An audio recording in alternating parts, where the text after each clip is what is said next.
Hi guys, എന്തൊക്കെയാണ് വിശേഷം? എല്ലാവർക്കും സുഖമല്ലേ? നമ്മുടെ കഴിഞ്ഞ വീഡിയോയിൽ നമ്മൾ സ്റ്റുഡന്റ് ബെനിഫിറ്റിനെ പറ്റിയാണ് ചെയ്തിട്ടുണ്ടായിരുന്നത്.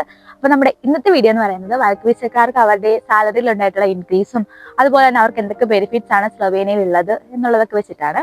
അപ്പം എല്ലാവർക്കും ഷോർട്ട് ലൈഫ് ബൈ അതേഴ്സിലേക്ക് സ്വാഗതം.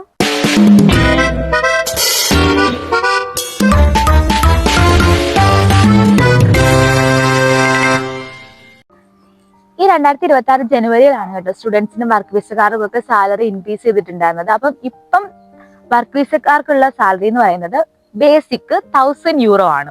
ആ ബേസിക് സാലറിയാണ് അവർ ശരിക്കും കൂട്ടിയിട്ടുള്ളത്. ശരിക്കും നമുക്ക് എംപ്ലോയർ പേ ചെയ്യുന്ന എമൗണ്ടിനെ ഗ്രോസ് സാലറി എന്നാ പറയുന്നത്. അതിനകത്തുനിന്ന് ടാക്സും അതുപോലെ തന്നെ പെൻഷൻ കോൺട്രിബ്യൂഷൻ എന്നൊക്കെ പറഞ്ഞ് കുറെ സംഭവം ഡിഡക്ട് ചെയ്തിട്ടാണ് നമുക്ക് നെറ്റ് സാലറി കൈ കിട്ടുന്നത്. അപ്പം അതിപ്പം €1000 ആണ്. നമ്മൾ ലീഗലി ഒരു വർക്ക് കോൺട്രാക്ട് സൈൻ ചെയ്ത് കഴിഞ്ഞാൽ സ്ലൊവേനിയൻ സിറ്റിസന് കിട്ടുന്ന അതേ ബെനിഫിറ്റ്സ് തന്നെ നമുക്കും കിട്ടും.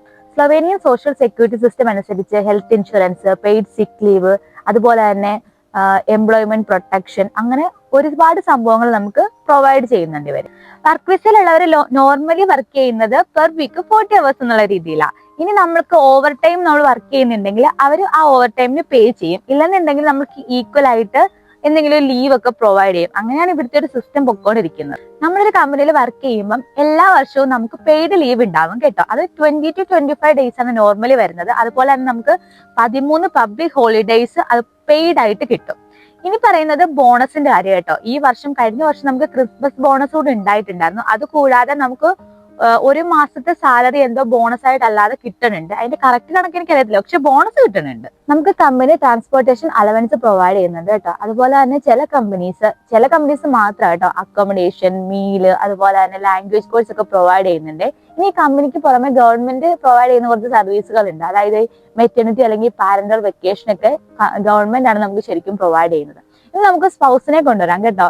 നമ്മുടെ വർക്ക് ഒന്ന് സ്റ്റേബിൾ ആയി കഴിഞ്ഞാൽ നമുക്ക് ഫാമിലീസ് അല്ലെങ്കിൽ സ്പൗസേഴ്സിക്ക് അപ്ലൈ ചെയ്യാം. ഇവൻ നമ്മുടെ സ്പൗസ് ഇവിടെ വന്നു കഴിഞ്ഞാൽ അവർക്ക് വർക്ക് ചെയ്യാനുള്ള റൈറ്റ്സ് ഉണ്ട്. അതുപോലെ തന്നെ കുട്ടികളുള്ളവരാണെങ്കിൽ നമ്മുടെ ഇവിടുത്തെ പബ്ലിക് സ്കൂളിൽ അഡ്മിഷൻ നമുക്ക് എടുക്കാവുന്നതാണ്. പക്ഷെ ഇനി പ്രധാനമായിട്ട് പറയേണ്ട ഒരു കാര്യമുണ്ട് കേട്ടോ. ഈവൻ ചില കമ്പനികളിൽ നമ്മൾ വർക്ക് വിസയിൽ വന്നു കഴിഞ്ഞാൽ 3 മാസം ട്രെയിനിങ് പീരീഡ് ആയിരിക്കും. ആ 3 മാസം നമ്മൾ നന്നായിട്ട് പെർഫോം ചെയ്തില്ല അല്ലെങ്കിൽ നമുക്ക് എന്തെങ്കിലുമൊക്കെ പ്രശ്നം ഉണ്ടായിരുന്നുണ്ടെന്നുണ്ടെങ്കിൽ അവർക്ക് നമ്മളെ ടെർമിനേറ്റ് ചെയ്യാനുള്ള ഒരു റൈറ്റ്സ് ഉണ്ട് കേട്ടോ. അപ്പം ചിലർക്കൊക്കെ അങ്ങനെ കിട്ടിയിട്ടുണ്ട്. സോ ഇത്രയേ ഉള്ളൂ എൻ്റെ വീഡിയോ. ഞാനെല്ലാം ഉൾപ്പെടുത്തിയെന്നാണ് എനിക്ക് തോന്നുന്നത്. ഇനി എന്തെങ്കിലുമൊക്കെ ഉണ്ടെങ്കിൽ നമ്മൾ വരുന്ന വീഡിയോയിലൊക്കെ നമുക്ക് ആഡ് ചെയ്യാം. നന്നായിട്ട് തണുത്തു തുടങ്ങിയിട്ടുണ്ട്. അപ്പൊ വീഡിയോ അത്രയേ ഉള്ളൂ. Bye bye.